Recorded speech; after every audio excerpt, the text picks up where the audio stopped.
Today I'm making a chocolate chip cookie icebox cake.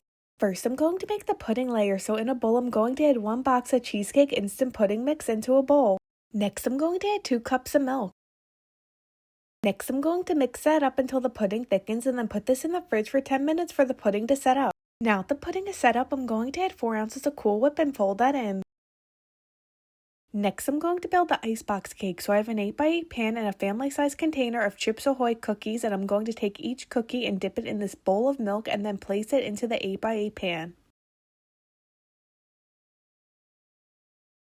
After the layer of cookies, add half of the cheesecake pudding and spread that out. Next add another layer of Chips Ahoy cookies, so take each cookie and dip it in the milk and then place it on top of the cheesecake pudding. Next add a layer of Cool Whip and spread that out. Then add another layer of the Chips Ahoy cookies, dipping each one in milk and then placing it on the Cool Whip. Then add the rest of the cheesecake pudding and spread that out.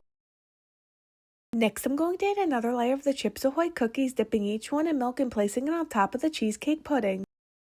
Then I'm going to add another layer of Cool Whip and spread that out. Lastly, I'm going to sprinkle some chopped up Chips Ahoy cookies on top and cover this up and place this in the fridge for 3 to 4 hours before serving. Here's an up close look of the chocolate chip cookie icebox cake.